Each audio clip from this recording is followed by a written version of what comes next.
علامہ اقبال، میں عرض کر چکا ہوں کہ ان کی ابتدائی تعلیم میں اور خاندانی پس منظر کے اندر مذہبی اثرات بڑے گہرے ہیں۔ بہرحال انہوں نے ایم اے کیا ہے غالباً 1897 میں، اور اس وقت کا کچھ اقبال جو ہے اس وقت سے لے کر 1905 تک کا اقبال، ایک طرف تو اس میں بھی نیشنلزم تھا، ہندی نیشنلزم، یہ نوٹ کر لیجیے۔ چنانچہ اسی دور کا اس کا ترانہ ہے، سارے جہاں سے اچھا ہندوستان ہمارا۔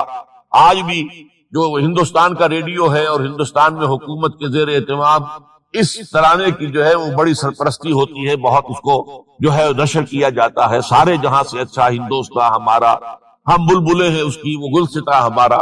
بلکہ اس زمانے میں ایک ایسا شعر بھی انہوں نے کہا ہے جس کی کہ پھر شدید ترین نفی بعد میں ان کے اشعار سے ہوئی ہے۔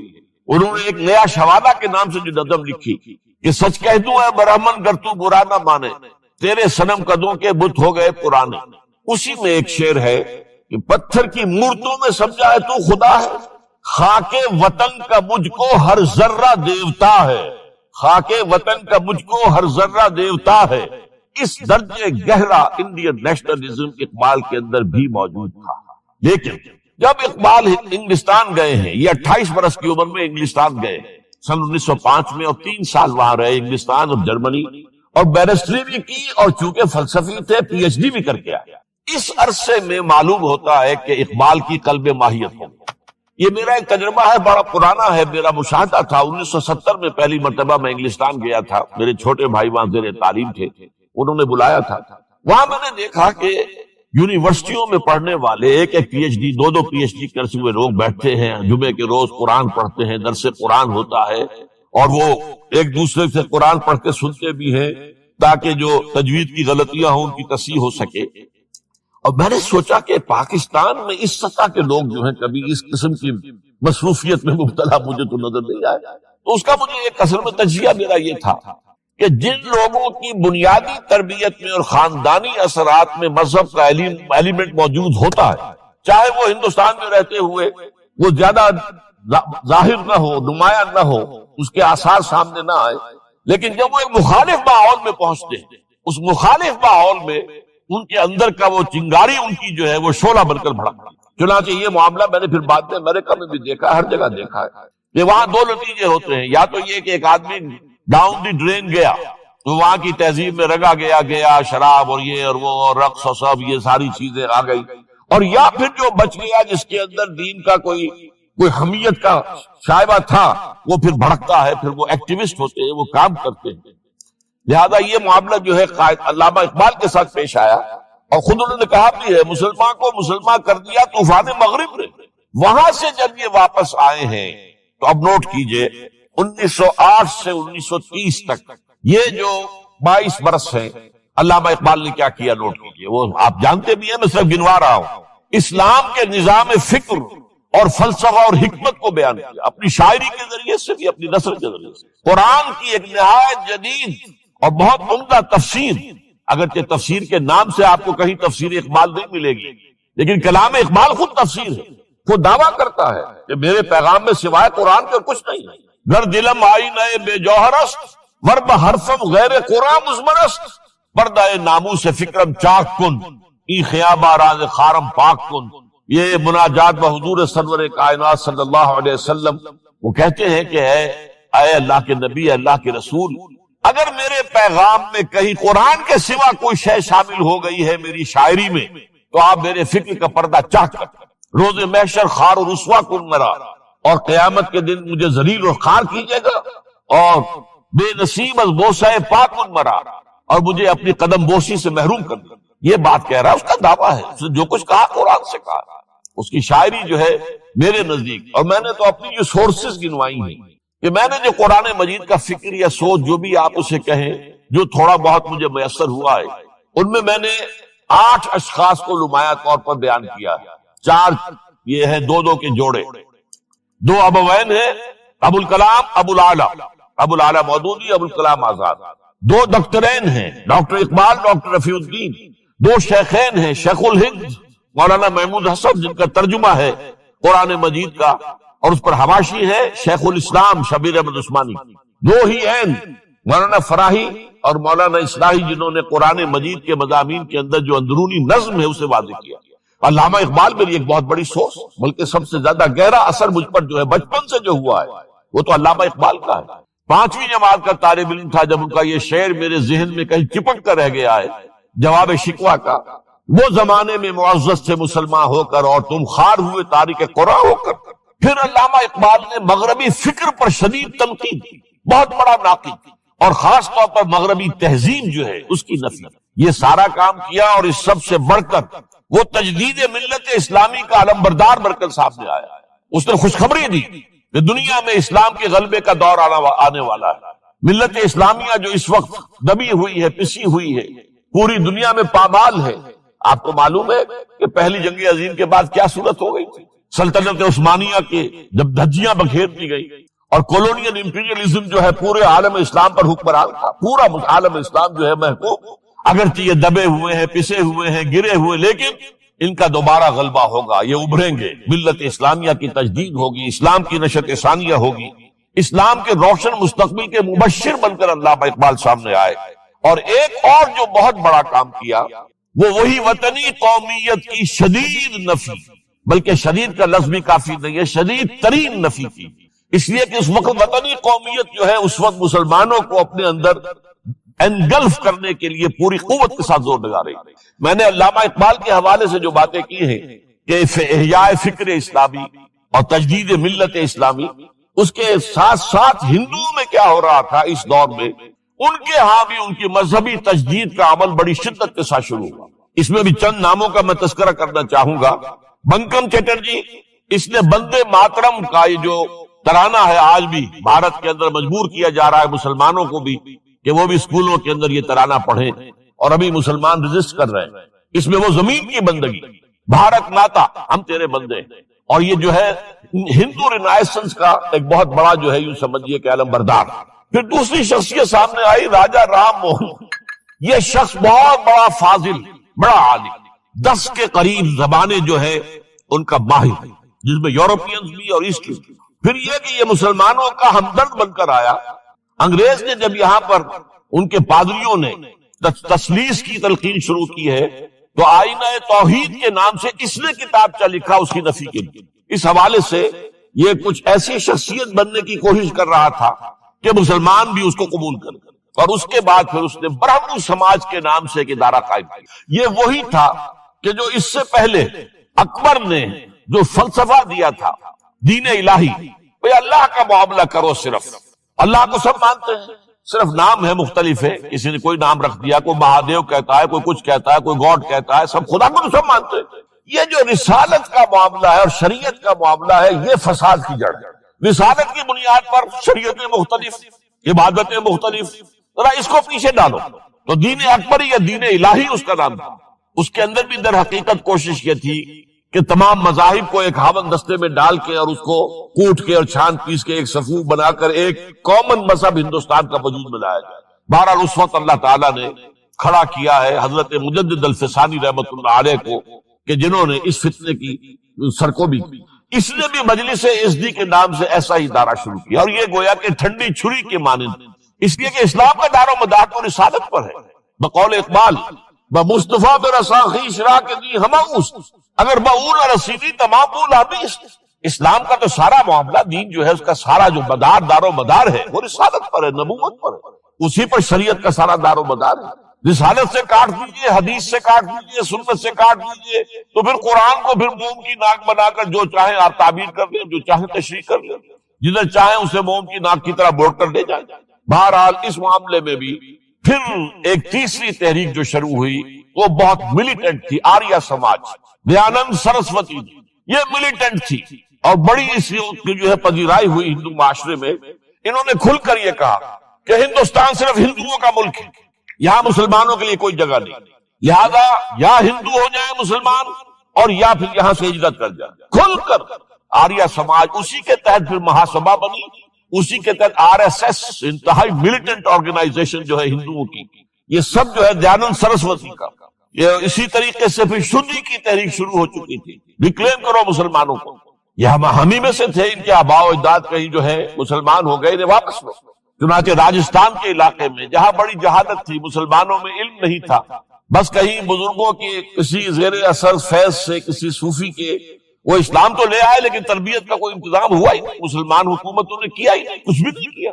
تو نتیجہ یہ نکلا کہ بڑے پیمانے پر شودی کی تحریک ہو رہی تھی۔ میوات کے علاقے میں بڑی تیزی کے ساتھ مسلمان جو میو تھے وہ ہندو ہو رہے تھے، اسی پر تحریک اٹھائی ہے مولانا الیاس رحمت اللہ علیہ نے۔ ان کا مقابلہ کرنے کے لیے، اس تحریک کا، اس سنی کی تحریک کا مقابلہ کرنے کے لیے یہ تبلیغی جماعت کا نظام بنایا تھا کہ بس 6 باتیں لو اور جاؤ دیہات میں، جاؤ چنے لے کر، گڑ لے کر جاؤ، کسی کا کھانا نہ کھاؤ، اپنا کھانا کھاؤ، کوئی تنخواہ نہیں، اور دین کی تبلیغ کرو۔ یہ نظام ان کا در حقیقت اسی سنی کی تحریک کے جواب میں شروع ہوا۔ پھر سنگتن کی تحریک شروع ہوئی کہ ہندوؤں کو سب کو جمع کر دیا جائے۔ اب اس اعتبار سے ذرا نوٹ کیجئے، علامہ اقبال نے جو نفی پھر وطنیت کی ہے، اتفاق سے یہاں یہ اشعار لکھے ہوئے ہیں: اس دور میں میں اور ہے، جام اور ہے، جم اور، ساقی نے بنا کی روش لطف و ستم اور، تہذیب کے آزر نے ترشوائے صنم اور، مسلم نے بھی تعمیر کیا اپنا حرم اور، ان تازہ خداؤں میں بڑا سب سے وطن ہے، جو پیرہن اس کا ہے وہ مذہب کا کفن۔ اب ذرا قلب ماہیت کا اندازہ کیجئے، وہی شخص جو کہہ رہا تھا کہ خاک وطن کا مجھ کو ہر ذرہ دیوتا ہے، وہ آج اس وطن کو ایک سب سے بڑا بت قرار دے کر اور اس کا قلع کما کرنے کے لیے کس قدر زوردار الفاظ جو ہے، اور یہی دوسری طرف یہ بت کہ تراشیدہ تہذیب نوی ہے۔ یہ جو نیشن سٹیٹ کا تصور ہے، یہ 18ویں صدی سے یورپ میں شروع ہوا۔ نیشن سٹیٹ، ایک ملک میں رہنے والے سب شہری ہیں، برابر ہیں، اور ان کے اندر مذہب کا اختلاف ہو، یہ اس کا کوئی حیثیت نہیں، مذہب تو پرائیویٹ معاملہ ہے، ہاں جو سرکاری سطح پر ہوگا معاملہ، اجتماعی معاملات جو ہے وہ کسی مذہب سے طے نہیں ہوں گے۔ یہ نیشن سٹیٹ کا تصور، یہ بت کہ تراشیدہ تہذیب نوی ہے، غارت کرے کاشانہ دین نبوی ہے، بازو تیرا توحید کی قوت سے قوی ہے، اسلام تیرا دیس ہے تو مصطفی ہے، نہ زارہ دیری نہ زمانے کو دکھا دے، اے مصطفی خاک میں اس بت کو ملا۔ اس سے بھی زیادہ مجھے ملا ہے ایک ان کے تختہ جو ہے: منزل راہ رواں دور بھی دشوار بھی ہے، کوئی اس قافلے میں قافلہ سالار بھی ہے، بڑھ کے خیبر سے ہے یہ مارکہ دین و وطن۔ خیبر، غزوہ خیبر سے کہیں بڑھ کر یہ دین و وطن کا مارکہ کہ ہمارے نزدیک ہماری قومیت کی بنیاد ہمارا دین، آج دنیا یہ کہتی ہے کہ قومیت کی بنیاد وطن ہے، یہ جو مارکہ دین و وطن ہے، بڑھ کے خیبر سے ہے یہ مارکہ دین و وطن۔ اس زمانے میں کوئی حیدر کرار بھی ہے۔ تو واقعہ یہ ہے کہ علامہ اقبال نے اس سلسلے میں وہ رول بھی پلے کیا کہ جو حضرت مجدد الفسانی رحمت اللہ علیہ نے دین اکبری کا قلع کما کرنے میں ادا کیا تھا، اور اس میں کوئی شک نہیں ہے۔ اس اعتبار سے میں کہا کرتا ہوں کہ حضرت مجدد الفسانی کے بروز کی حیثیت رکھتے ہیں علامہ اقبال، اور ان کو جو گہری نسبت تھی، حاضر ہوا میں شیخ مجدد کی لحد پر، وہ خاک کے ہے زیر فلک مطلع انوار، گردن نہ جھکی جس کی جہانگیر کے آگے، جس کے نفس گرم سے ہے گرمی احرار، وہ ہند میں سرمایہ ملت کا نگہباں، وہ ہند میں سرمایہ ملت کا نگہباں۔ ملت کا سرمایہ تو سارا کا سارا جو ہے ایمان پر رسالت سے۔ آپ حضرت مجدد الفسانی کے خطوط پڑھیے، سب سے زیادہ زور اطاعت رسول، اطاعت رسول، اطاعت رسول، اطاعت رسول۔ جس کی جڑ کاٹنے کی کوشش کی تھی دین الہی کے ذریعے سے اکبر نے، اس کو دوبارہ مستحکم کیا ہے وہ مجدد الفسانی رحمت اللہ علیہ نے۔ اب آئیے 1930 کا ماہ دسمبر، اس میں ایک بات ہم دیکھ چکے، محمد علی جناح ہندوستان کی سیاست سے مایوس ہو کر ملک چھوڑ کر انگلستان میں جا کر آباد ہو چکے۔ اور اس ضمن میں ایک واقعہ میں آپ کو سنا دوں، ایس ایم اکرام صاحب کا نام بہت سے حضرات کے علم میں ہوگا، ان کی 3 کتابیں جو ہے بڑی مارکت الارا ہیں، آب کوثر، موج کوثر، روض کوثر۔ ادارہ ثقافت اسلامیہ کے ڈائریکٹر رہے بہت عرصے تک، بہت پڑھے لکھے آدمی، وہ آکسفورڈ میں پڑھتے تھے اس زمانے میں۔ وہ لندن گئے، انہوں نے محمد علی جناح صاحب سے ملاقات کی اور کہا کہ آپ کیوں چھوڑ کر آ گئے ہندوستان کے مسلمانوں کو آپ کی رہنمائی کی ضرورت ہے۔ تو جواب جو تھا محمد علی جناح کا وہ نوٹ کرنے کے قابل ہے۔ ہندوز آر انکوریجیبل، یہ ہے جو نتیجہ نکالا تھا محمد علی جناح نے۔ یوں سمجھیے کہ 24 برس کی محنت شاقہ کہ کوئی اتحاد کا فارمولہ طے ہو جائے، کوئی بنیاد ہو جائے، کوئی ہمارے مابین متفق علیہ اسکیم بن جائے، لیکن جس درجے مایوس ہوا ہے شخص، ہندوز آر انکوریجیبل، یہ ناقابل اصلاح ہے. اور مسلمانوں کا حال یہ ہے کہ ان کا ایک لیڈر جو بات مجھ سے کرتا ہے صبح کو وہ شام کو ڈپٹی کمشنر کو بتا دیتا ہے.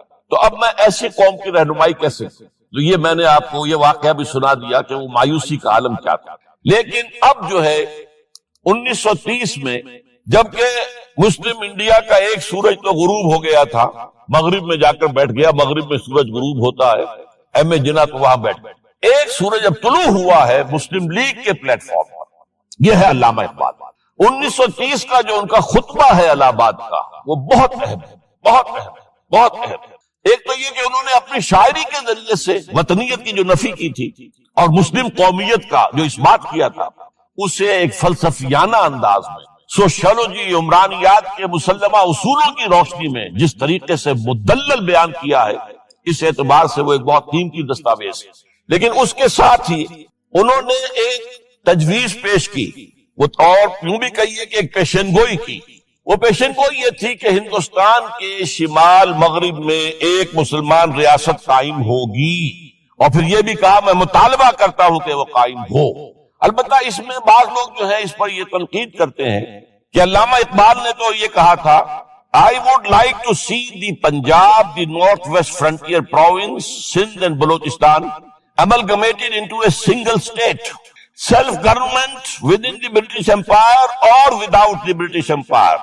The formation of a consolidated Northwest Indian Muslim state appears to me to be the final destiny of the Muslims, at least of Northwest India. اس پہ اعتراض یہ کیا جاتا ہے کہ علامہ اقبال نے تو ہندوستان کے اندر برطانیہ کے حکومت کے اندر کے لیے تجویز دی تھی، لیکن یہ بات غلط ہے.